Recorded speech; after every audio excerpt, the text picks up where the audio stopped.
everyone, welcome or welcome back to my channel. I'm here today with another reading vlog, and today we are going to be trying our best to get through my 2026 TBR. So I chose 26 books that I definitely want to get to in 2026.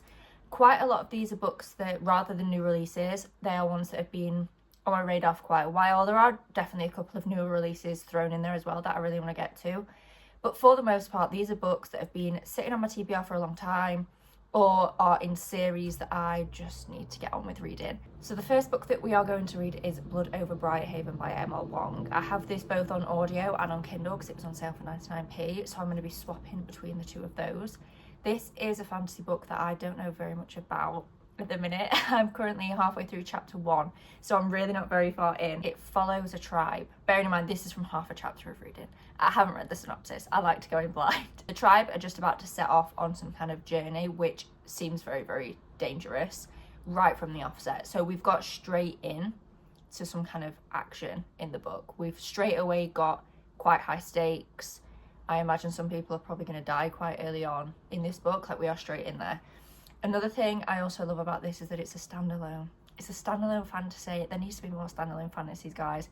I don't always want to be reading a 26 book series when I just want to live in another world for a little while. So I'm very happy that this is a standalone. I've never read anything by Emma Wong before. I really want to read The Sword of Kaigan. I've got that one on my Kindle too. But just because I've got this one on audio and I wasn't listening to any audiobooks at the moment, I thought we would go for this one, and this one is on my 2026 TBR. So yeah, that is book number 1. I don't know what else we're going to read. I'm just going to mood read, just specifically mood read from this list of books rather than from my whole TBR. But yeah, that is book number 1. Enjoying it for the 5 minutes of it that I've listened to so far. I'll check back in maybe when I'm like halfway through and give you some actual proper thoughts, and maybe, like, God forbid, I actually give you a synopsis of what the book's actually about. That'd be great.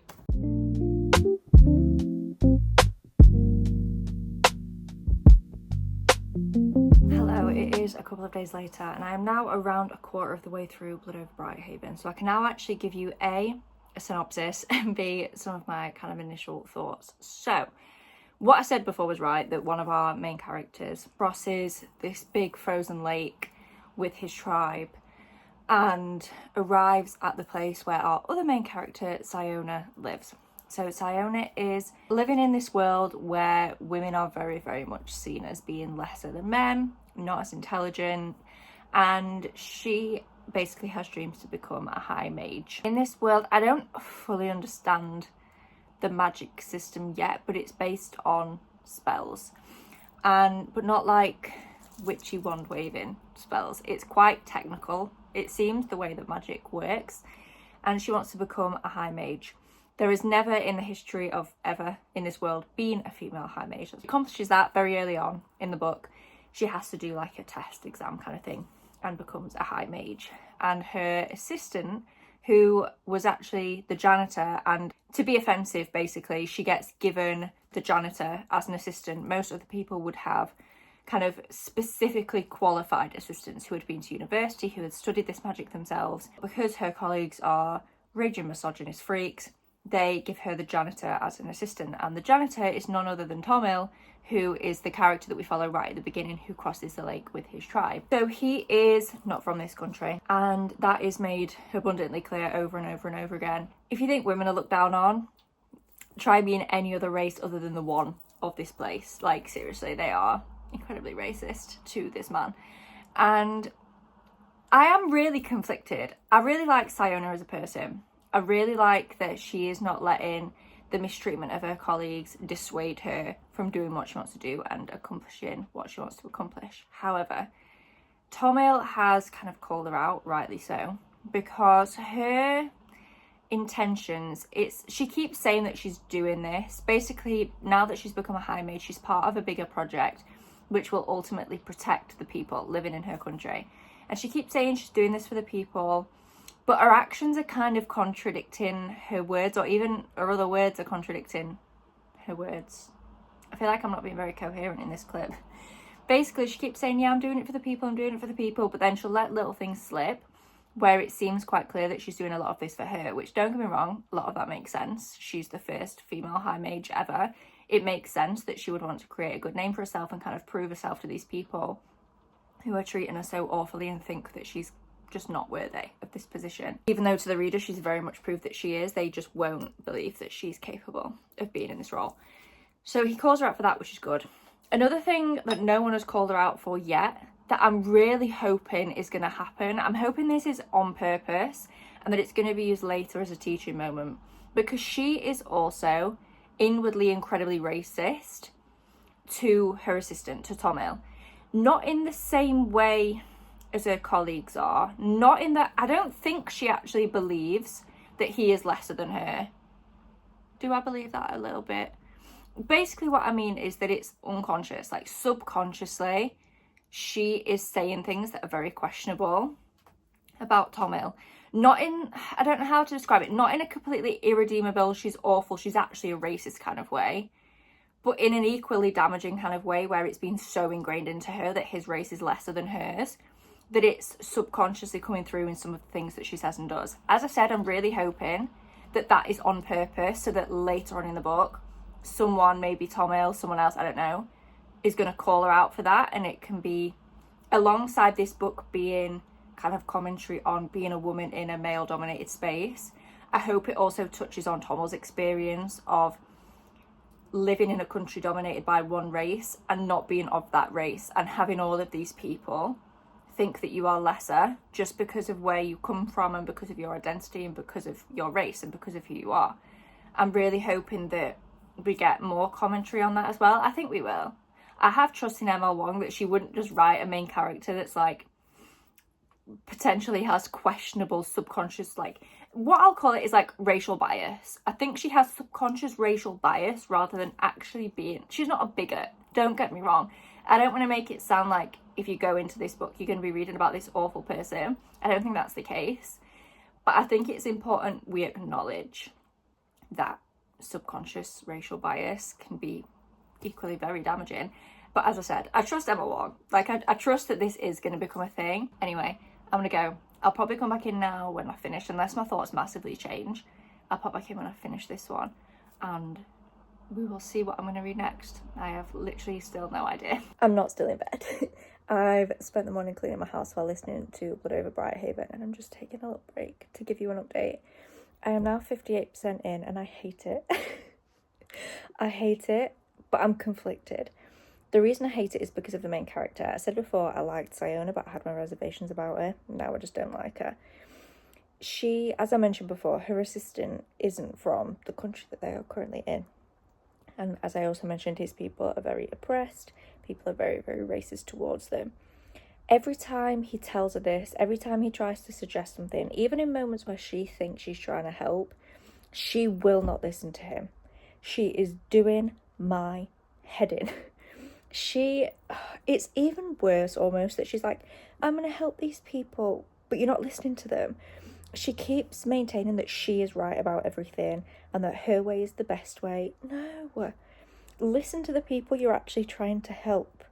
She is, oh my god, she's driving me up the wall. I think maybe the author is doing this on purpose, which would make sense, to highlight that a lot of white people, basically like white saviorism, where white people consistently say that they're going to help oppressed groups. I'm talking like white, straight, cisgendered here, by the way. Consistently say that they're going to help oppressed groups, but then don't listen to oppressed groups and just bulldoze and just don't listen and don't learn. Maybe she's made Siona this way to kind of bring that to light, but my concern is that some people are going to read this and think that what she's doing... I'm not unengaged, by the way. I've taken my engagement ring off because I'm cleaning the bathroom. We don't want to get any chemicals on it. It is right here. I'm still engaged to be wed. Anyway, my concern is that people are going to read this, look at Siona and be like, oh yeah, she's great, we should do what she's doing. No, what we should do is like listen, not make oppressed people feel more oppressed, even if we're trying to help them. Like, oh my god, she's whining me. I've already got a headache and she's making it worse. I'm thinking this has got to be for a purpose. Like, there's got to be a lesson to be learned here, and I'm really hoping so, because Siona needs to learn some lessons. I am 69% through Blood Over Brighthaven, and I'm DNFing. I'm not doing this. I cannot listen to another minute of this book, nor can I physically read with my eyes another page. I'm just not doing it.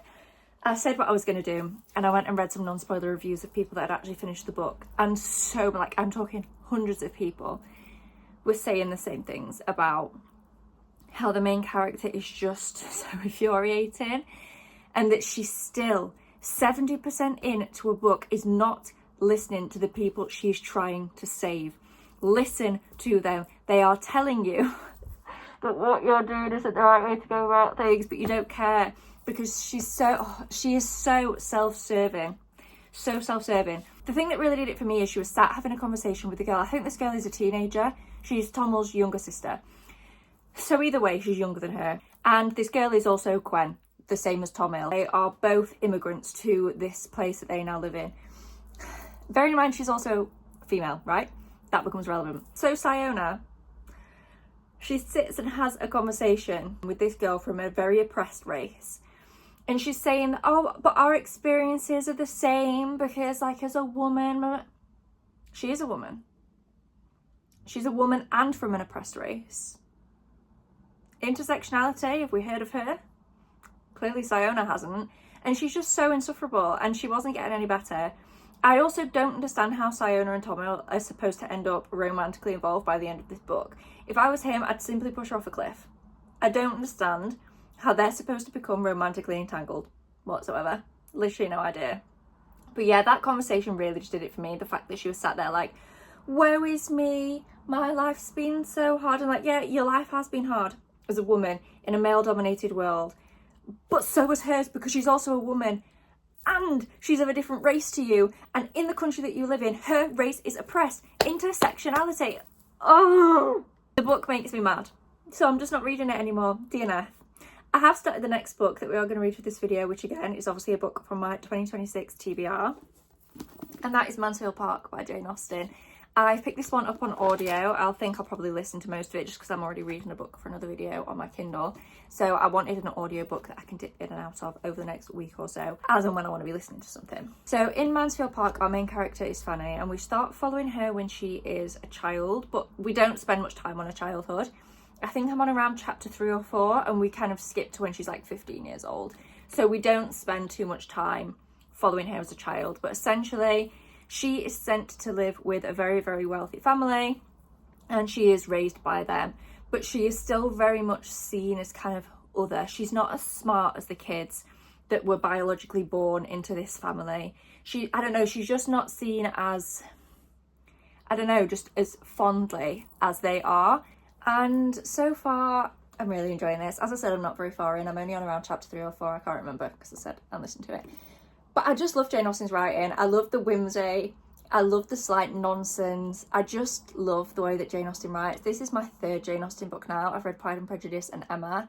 And even with Emma, where we're not supposed to like her, I just loved her. I love Jane Austen's characterisation. I just love everything about the way that she writes. Even though, as in the style of this time, it can be a bit long-winded, I just don't care. I don't care. I could spend all day in a Jane Austen book. I just don't care that it's long-winded. I love the way that she writes. So I'm having a much better time with this one right from the offset. So I'm hoping very much that this is going to be a more successful read, and that this video is only going to go up from here. I'm currently 35% through Mansfield Park. Just a very quick check-in. I just don't give a shit about this play that they're putting on. Other than that, having a great time. But I'm hoping we move on from this quite quickly because I just don't care. It's literally 2 minutes later. I've just gripped my hair back. Can't believe I also forgot to mention the cousins thing. The play and the cousins thing. Just a bit, oof. Just wanted to mention that. Am I going to DNF Mansfield Park after literally 2 clips ago saying I'm having a great time? Potentially, yeah. Potentially, yes. The cousin thing has been bothering me throughout. But I've been trying to be diplomatic about this because obviously it was completely normal when the book was written. Not normal now. Not normal now. But it was normal when the book was written. So I've been trying to like reserve judgment. Not reserve judgment, I'm judging. Reserve the urge to not read the book. Because that was normal. Like I don't just want to base my thoughts purely on that. So I still wanted to give the book a go, but I'm struggling because not only are they first cousins, the book's boring. The plot is boring. Where is the main character? Where's Fanny? I can't find her. Where's her personality? Even more lost than she is. Is she even the main character of this book? Why is the main character of her own book nowhere to be seen? Even when she's on page, it feels like she's nowhere to be seen. I'm 50% through, for context. Maybe I'm more than that through. Maybe I think I'm nearly 60% through, and I really don't know what to do. I could quite easily sit and listen to the rest of this. It's not a difficult read. As I said, I find Jane Austen's writing very charming. I love the way that she writes. So I could read this just purely for that. But am I then going to rate it 2 stars? Yeah. And am I trying to have a higher average rating this year? Yeah. But do I want to base my decision to DNF on what I think I'll rate the book? I don't know. I don't think I'm giving up yet. I think I'm going to give it a few more chapters at least.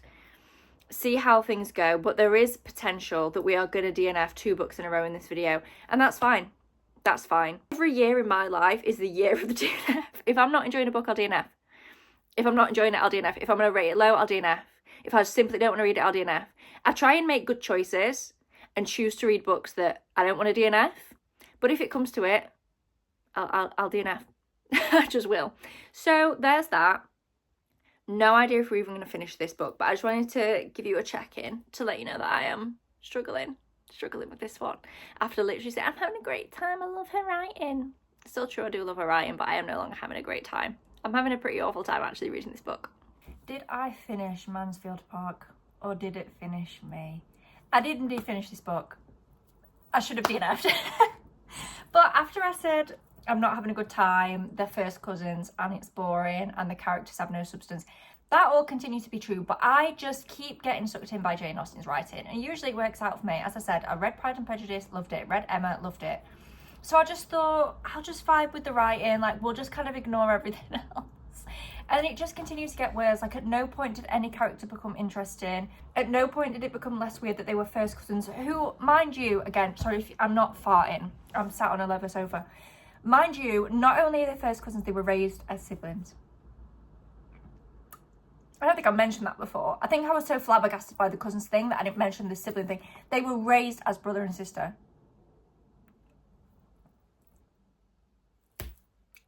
Let's move swiftly on, shall we? I gave this book 2 stars. That was 2 stars for the writing and the writing alone. If it was based on like the plot and the characters and the romance, I would give it 0. The only reason I gave this a 2 is because it's written by Jane Austen and I truly think her writing is magical. I just think on this particular occasion, she didn't use her magical writing skills to write a good book. She just didn't, and that is that. Let's move on. The next book we're going to read for this video, I haven't started yet, and I'm in the middle of a couple of other books for other videos, so I'm not going to start it for another couple of days, but I already know. The next book that we are going to read for this video, it's almost like I want to be in pain, is Beartown by Frederick Bachman. I've got this on Kindle, and I also just got an audiobook holding from my library, so I have 2 versions of this now to not help me get through it as if I think it's going to be bad, but I know it's going to be quite emotional, and it's a reasonably long book, so I thought it'd be nice to be able to switch between audio and Kindle for this one. So yeah, that is what we're going to do. I can't tell you anything about it right now because I've not started it, but from what I know, the synopsis is that it's based on a really small town. I believe, is it in Canada? No, I think it's in Sweden. Very different countries. Don't know how I got that mixed. I just thought hockey, Canada. I think it's in Sweden. Maybe I'm lying. And this small town basically runs on hockey. The hockey team are like the heart and soul of this town. But I think something happens to a girl that lives in the town.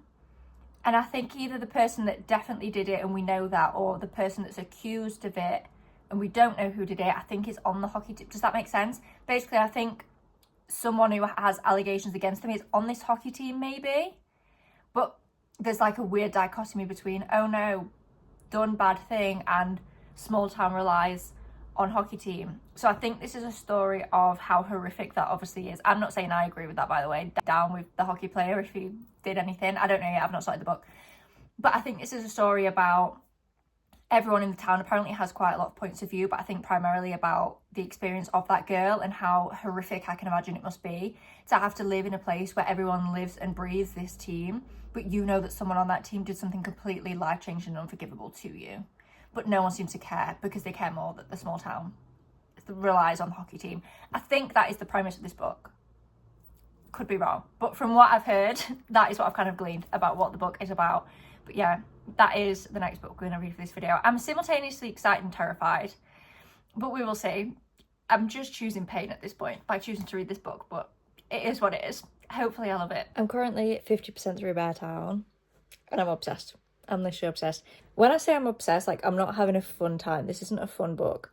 But I think I've finally found what everyone else sees in Frederick Botman's writing. I've read The Way Home Gets Longer and Longer. Is that the full title? The novella. I really like that, but it was a novella, so it's hard to kind of get attached. I've also read Anxious People and My Friends. Is that what that one's called? I liked them both. I gave them both 3 stars, but I just didn't love them. I didn't feel any kind of connection or intrigue or anything, really. I'm feeling it with Beartown. I'm feeling it with Beartown.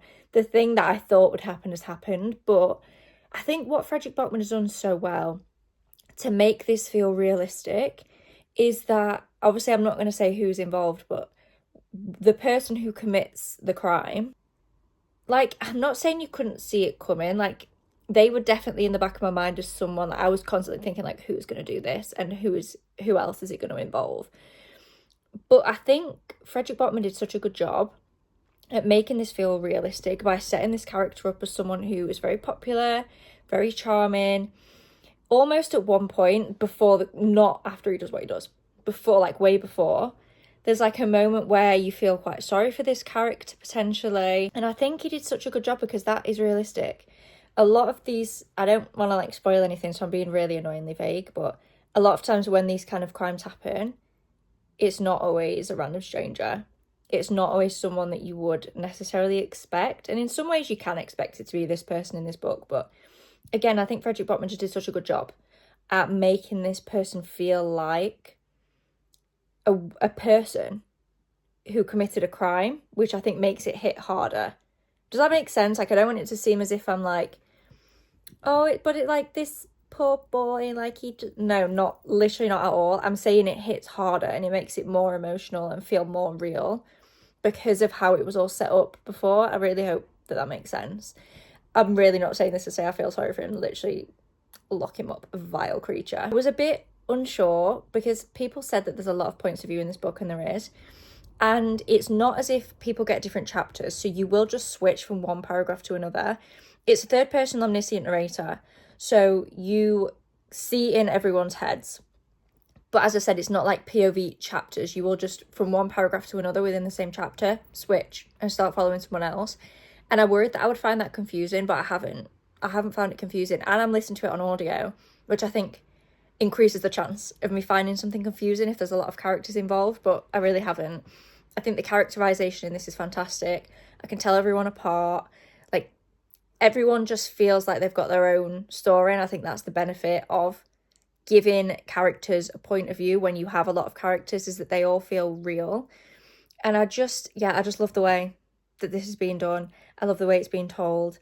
I'm having a great time. I'm literally not, like, it's so sad. And it's making me angry and sad and all the emotions. But that's what I was looking for going into this. I was looking for a book that would make me feel something. And this is making me feel something. So I'm going to continue listening for a little bit now while I'm on my break from work. And yeah, I will get back to you when I have finished. Yesterday, I finished Beartown by Frederick Botman. And I gave it a 5-star. Literally, thank the Lord. Literally, whoever's up there, whatever, thank you. Thank you. Because we really needed it for this video. We really needed it. A DNF and a 2-star. We really needed something good. This is my second 5-star read of the year. And it was immaculate. I've gone straight into book number 2, which I will be reading in a future reading vlog. And I'm just obsessed. I'm obsessed with this town, with these people. Not in a way that I love them. Most of them are actually, like, really shit. But I'm just obsessed with how this story is told and the realism of it. I think that's what really got me, as I said before. The realism of this. Frederick Botman did not shy away from showing what the reality is likely like for a teenage girl going through this, having been in that situation, and then the fallout of that. I think he hasn't shied away from showing how awful fully grown adults can be to a literal actual child. And I really commend him for that. I commend him for telling such a realistic story. Second 5-star read of the year. Literally loved it so much. I didn't love it in a way of it's like, oh, I love these people, this place is great. Like, no, it's awful. These people are awful, the town is awful, their priorities are all over the place. But I just loved reading this book. And as I said, I've gone straight into book 2. Literally could not put it down. Could not let this town and these people go quite yet. I need to know what happens next. Beartown actually did wrap up as if it could be a standalone.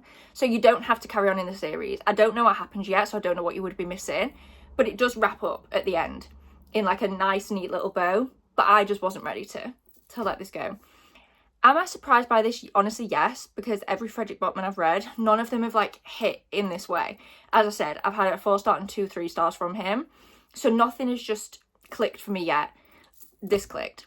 I just loved the tone. Like, I loved, there was like subtle bits of humour in there between some characters, but I just loved the tone of this book and how it felt really kind of melancholy and like we were constantly waiting for something to happen, but not in a way that was just like overwhelmingly sad for the entire book. I think it built, and the emotions and the tension and everything built really, really well up to the main event, and then the fallout of the main event, if that makes sense. I just think he got it right, personally, with the tone and the way that it all just played out.